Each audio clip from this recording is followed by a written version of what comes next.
안녕하세요. 주식 왕초보에게 꼭 필요한 HTS 강의 오늘 그 세 번째 시간입니다.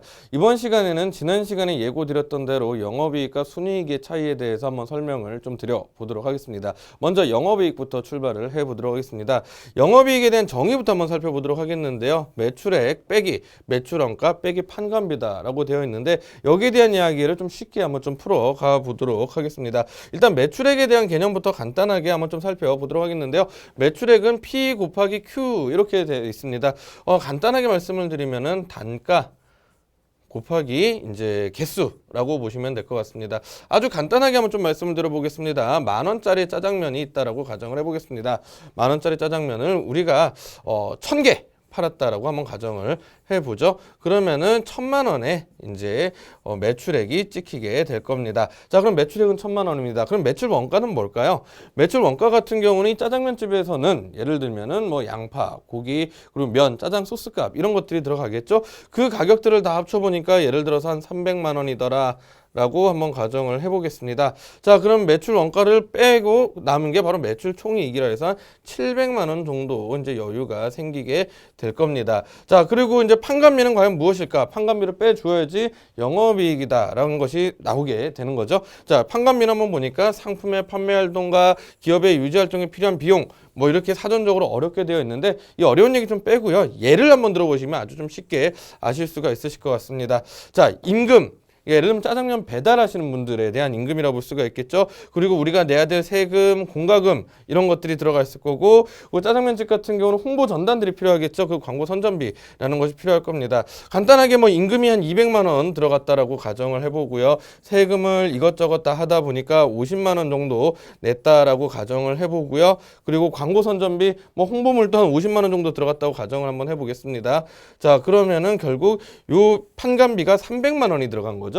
그래서 이제 우리 짜장면집 사장님은 400만 원의 수익을 영업이익을 냈구나라는 것들로 알 수가 있겠습니다. 결국 이 영업이익이란 것은 이제 결국 영업을 하면서 나온 수익이 과연 얼마냐라는 것으로 해석을 해보시면 될 것 같습니다. 자, 그럼 순이익은 과연 무엇인지 이야기로 좀 넘어가 보도록 하겠습니다. 순이익은 여기도 한번 좀 사전적인 의미부터 한번 보고 가보도록 할까요? 사전적인 의미는 영업이익에다가 영업의 손익과 특별손익 법인세를 이제 빼준 거다라고 되어 있습니다. 자, 영업이익 아까 얼마였었죠? 400만 원이라고 되어 있었습니다.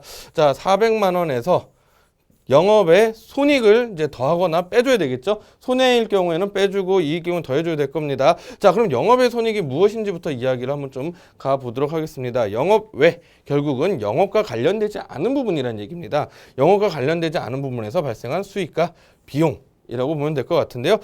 예로 한번 보시는 것이 가장 간단할 것 같아요. 이 사전적인 의미를 외우실 필요는 없으시니까 이자 수익과 손실, 뭐 은행에 넣었던 이자 그리고 혹은 은행이 부도나면서 내 은행 예금들이 손해가 났어 라는 경우들에 대한 것들이 바로 이자 수익과 손실로 될 수가 있겠고요. 그리고 주식 투자에 따른 수익과 손실이라고 볼 수가 있겠습니다. 그래서 결국 이 짜장면집 사장님은 주식 투자를 해서 예를 들어서 100만 원의 수익이 생겼다라고 한번 좀 가정을 해보죠. 그러면은 이 순간엔 영업이익이 일단 500만 원으로 지금 나타나게 되겠죠. 자, 그런데 이제 또 특별손익이라는 게 있어요. 특별손익도 한번 좀 살펴보도록 할게요.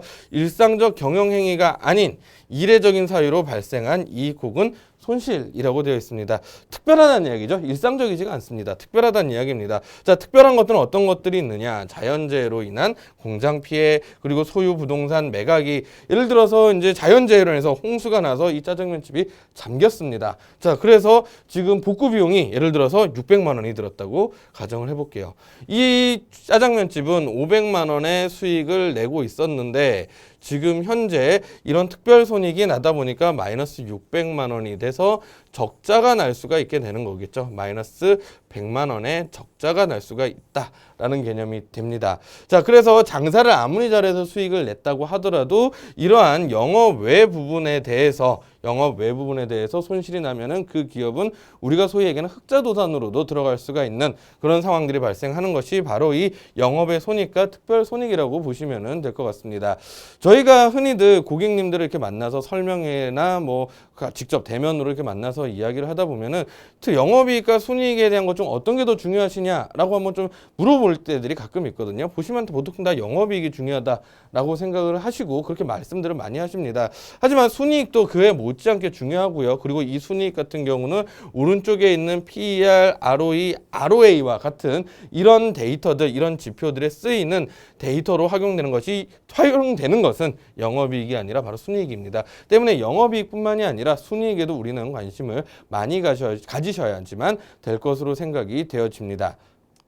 자, 그러면은 이제 순이익과 영업이익을 한번 비교를 해서 순이익이 영업이익보다 작은 경우에 대한 이야기를 한번 좀 해보도록 하고요. 순이익이 영업이익보다 큰 경우에 대한 이야기들을 한번 해보는 시간들을 가져보도록 하겠습니다. 자, 먼저 순이익이 영업이익보다 작다. 어떤 이야기일까요? 방금 전에 보셨던 예와 유사한 예라고 보시면 되겠죠. 뭐 특별 손해가 발생을 했다거나 혹은 영업에 손해가 발생한 경우라고 보면 되겠죠. 방금 전에 말씀드렸던 예 같은 경우는 이제 가게가 침수가 되면서 손실이 많이 발생했다라고 좀 볼 수가 있겠습니다. 자, 그러면 이런 예들은 장기적인 이슈일까요? 단기적인 이슈일까요? 뭐 매해 가게가 침수되는 그런 지역에 있을 수도 있겠습니다만 뭐 10년이면 10년 다 그러지는 않을 거예요. 그렇기 때문에 여기에 있는 것들은 단기적인 이슈라고 좀 볼 가능성들이 농후하다라고 볼 수가 있겠죠. 그런데 영업이익이 꾸준하게 잘 나고 있더라 라고 하면은 이 단기적으로 난 손해들은 언젠가는 다 만회를 할 것이고 그렇기 때문에 이 가게는 장기적으로 성장을 할 것이야 라는 그런 믿음을 갖게 될 겁니다. 그것이 바로 우리가 통상적으로 영업이익이 더 중요해, 순이익보다 중요해 라고 일반 투자자분들이 생각하시는 이유라고 보시면 될 것 같습니다. 하지만 제가 오늘 강조드리고 싶은 건 뭐냐면요, 결국은 이러한 뭐 공장이 침수가 됐다거나 가게가 침수가 됐거나 이런 이슈들 때문에 주가는 실적은 단기적으로 악영향들을 받을 것이고 주가 역시도 악영향들을 받을 가능성들이 단기적으로는 높다라는 것이죠. 그래서 여기서의 대응 전략들은 무엇이냐면은 이러한 특별 이슈로 인해서 주가가 빠졌을 때 영업이익을 한번 좀 살펴보는 겁니다. 영업이익이 그동안 꾸준하게 성장을 하고 있거나 혹은 꾸준하게 내고 있거나 이런 기업들의 경우에는 이번 손해만 다 털고 나면은 기업은 다시 한번 우성장하겠구나. 그러면 이것은 저가 매수의 기회로 삼아도 되겠구나라는 것들로 보게 됩니다. 때문에 영업이익만 보실 게 아니라 순이익을 보면서의 대응 전략들을 지금 짜 나가셔야 된다라는 말씀들을 좀 드려보고 싶은 겁니다. 자, 그러면은 반대의 경우도 한번 좀 이야기를 해보도록 하겠습니다. 자, 순이익이 영업이익보다 큽니다. 방금 전에는 공장이 침수가 돼가지고 아주 큰 문제들이 생겼어요. 그런데 이번에는 특별 혹은 영업 외부분에서 수익이 났다는 이야기가 되겠죠. 바로 이게 특별 수익과 영업의 수익은 어떤 것이 난다고 말씀드렸었냐면 주식, 예를 들면 주식 혹은 토지 매각이라고 일단 제가 말씀을 드렸었습니다. 결국 이런 수익도 방금 전에 말씀드렸다시피 단기일 가능성들이 높겠죠. 단기일 가능성들이 높겠습니다. 이런 이슈들로 주가는 충분히 올라갈 수가 있습니다. 자, 그런데 영업이익도 충분히 좋은 회사면은 더할 나위 없이 좋겠지만 오늘은 이제 예를 한번 좀 들어볼게. 영업이익은 적자라고 한번 가정을 해볼게요. 혹은 줄어들고 있다. 뭐 100억 내던 회사가 50억, 30억, 20억, 10억씩 내고 있으면서 영업이익이 줄어들고 있던 회사랑 가정을 하나 세워보겠습니다. 자, 그러면서 이런 순이익, 단기적인 이슈, 뭐 주식 혹은 토지 매각 이익들 때문에 주가가 올라가고 있다라고 가정을 해보겠습니다. 자, 그리고 영업이익은 줄어들고 있다고 가정을 해보겠습니다. 그럼 어떻게 될까요? 그러면 주가는 장기 투자를 해야 되는 주식일까요? 장기 투자는 아니다라는 결론들이 나타나게 되겠죠. 그래서 순이익도 잘 봐야 됩니다. 자, 그러면은 이제 이 회사는 절대 투자하면 안 되는 종목이냐? 또 그렇지도 않습니다. 주가는 이 순이익에 대해서 어쨌든 기업이 난 이익이기 때문에 단기 투자는 일단은 가능한 구간들로 접어들기 시작을 할 거고요. 그리고 이런 단기 투자를 하면서 보다가 영업이익도 만약 회복이 되더라. 그러면서 장기 투자로 전환할 수도 있는 거예요. 여기서 난 수익을 기반으로 해서 영업에 투자를 해서 주가가 더 잘 살아날 수도 있는 것이거든요. 그렇기 때문에 단기 투자 이후엔 장기 투자로 전환도 가능하다라는 그런 논리로 좀 보시면 될 것 같습니다.